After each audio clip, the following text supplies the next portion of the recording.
Notre enquêteur du paranormal et de l'insolite est là, Christian Page. Salut Bernard. Alors, tu vas nous parler de mémoire aujourd'hui. Oui, écoute, je sais pas pour toi, mais si tu me posais la question, oui, j'aimerais être immortel. Ben oui. Mais je ne veux pas être immortel dans le corps d'un vieillard de 130 ans. Tu vois, c'est un peu notre problème. Beaucoup de gens voudraient être immortels, mais on ne veut pas vieillir en même temps. Et c'est un peu, tu me dis, bon, drôle de question, mais ça m'amène à ma nouvelle d'aujourd'hui. Il s'agit d'une étude qui a été publiée dans le Neuro, qui est un journal scientifique de la Société de recherche sur les neurosciences. Okay. Et en fait, cet article nous pose la question, en fait, de qu'est-ce que nous sommes, qui nous sommes, la définition de qui est Bernard Drinville. En fait, Bernard Drinville, comme Christian Page, on est la somme de nos connaissances, de nos souvenirs, de notre personnalité. D'accord. Le reste, notre corps n'est qu'une machine.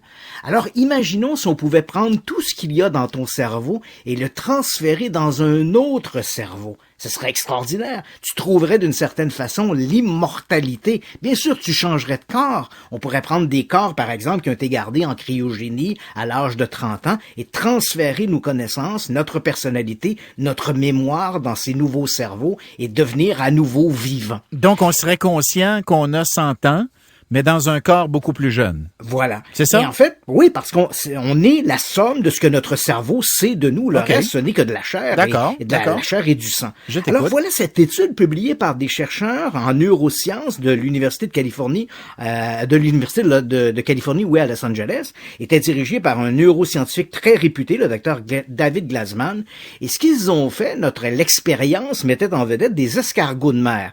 Bon, évidemment, la comparaison entre les quelques centaines de neurones d'un escargot et les milliards de neurones d'un humain, on est loin, mais tu vas comprendre que la prémisse est déjà très intéressante. Ce qu'ils ont fait, ils ont donc pris un groupe, appelons-le le groupe 1, d'escargots de mer, auquel ils les ont soumis à de brefs chocs électriques. Et à chaque décharge électrique, ces escargots de mer se rétractaient dans une marque de protection. Ils se rétractaient à peu près pendant 1 seconde.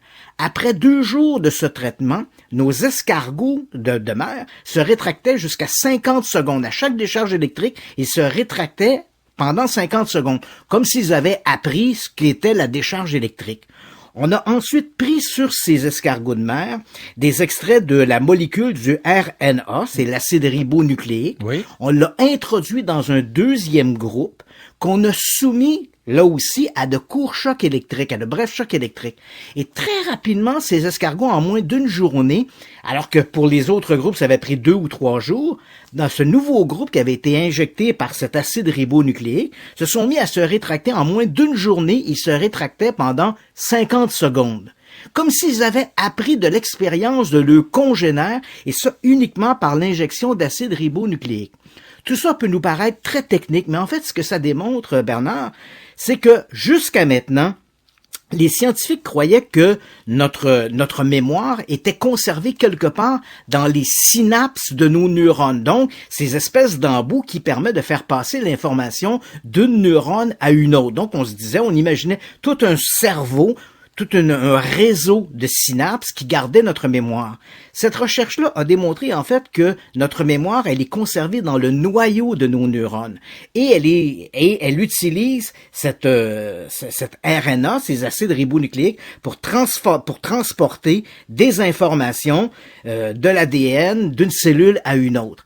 Tant et si bien qu'on peut l'extraire, la conserver et l'injecter dans d'autres. On peut faire une espèce de manipulation génétique de l'information de cet acide ribonucléique. En extirpant le noyau en fait, et en le transférant ailleurs, c'est ça? Voilà, en extrayant de ces noyaux l'acide ribonucléique et l'injectant dans d'autres neurones, on transfère la mémoire. Écoute, c'est une découverte, ça peut paraître très technique comme ça, mais c'est une découverte qui est sensationnelle.